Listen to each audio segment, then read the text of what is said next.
दोस्तों, आपको यहाँ पर एक तस्वीर दिख रही होगी। यह तस्वीर है गीता की, जो कि ली गई है आपकी NCERT की कक्षा तीसरी की पुस्तक गणित का जादू के पाठ 6 से। जरा देखिए तो गीता के हाथ में क्या है। गीता के हाथ में एक तो बटुआ है और दूसरी तरफ है किताब, जिस पर लिखा है 123 रुपये। तो हमें आज पता लगाना है कि गीता के बटुए में कितने पैसे हैं। How much money in the wallet. तो चलिए देखते हैं। गीता के बटुए में 368 रुपये हैं, यानी 368 रुपीज़।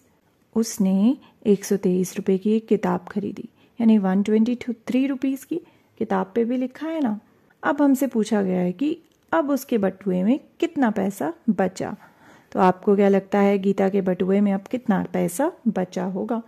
पहले उसके पास थे 368 रुपये और उसने फिर एक किताब खरीदी। अगर हम किताब का जो पैसा है, यानी कि किताब कितने की है, वो उसमें से घटा दे जितने पैसे उसके पास थे, तो हमें मालूम पड़ जाएगा कि अब उसके पास कितने पैसे बचे हैं। जरा देखिए ये चींटी अब क्या सोच रही है। ये चींटी सोच रही है, अंदाजा लगाओ गीता के बटुए में बचे हुए पैसे 200 से ज्यादा हैं, 200 से कम हैं।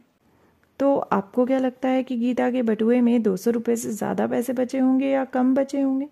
देखिए, उसके बटुए में पहले 368 रुपये थे, लेकिन उसने 123 रुपये की एक किताब खरीदी।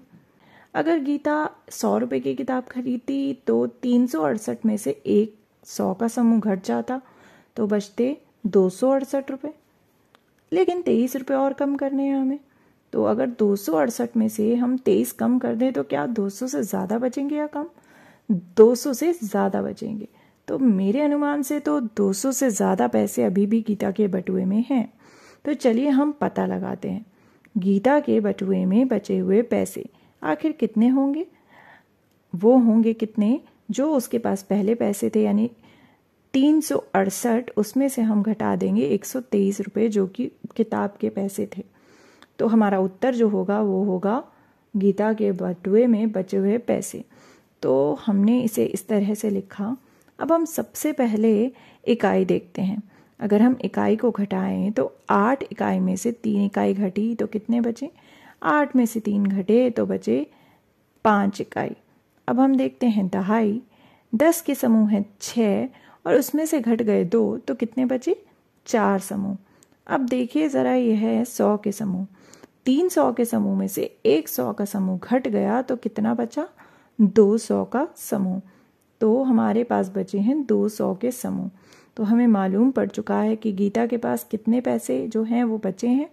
वो बचे हैं 245 रुपये, यानी 245 रुपीज़। तो हमारा अंदाज़ा क्या था? हमारा अंदाज़ा था कि गीता के बटुए में 200 से ज़्यादा पैसे हैं। तो वही हमारा अंदाज़ा सही निकला। दोस्तों अब ज़रा यह देखिए, हमने यहाँ पर ऊपर की ओर 368 लिखा है। ऐसा क्यों? जब हमें घटाना होता है तो हम ज़्यादा वाली संख्या से कम संख्या को घटाते हैं। अगर हम कम से ज़्यादा को घटाएंगे तो वो तो हम नहीं कर सकते। तो इसी कारण से यह संख्या ऊपर लिखी है। तो दोस्तों हमने क्या पता लगाया? हमने पता लगाया कि गीता के बटुए में आखिर कितने पैसे हैं। How much money in the wallet. तो जब आप कोई सामान खरीदते हैं तो क्या आप भी दुकानदार को पैसे देने के बाद पता लगाते हैं कि आपके पास कितने पैसे बचे? वो कैसे पता लगता है? क्या आप भी घटा करते हैं?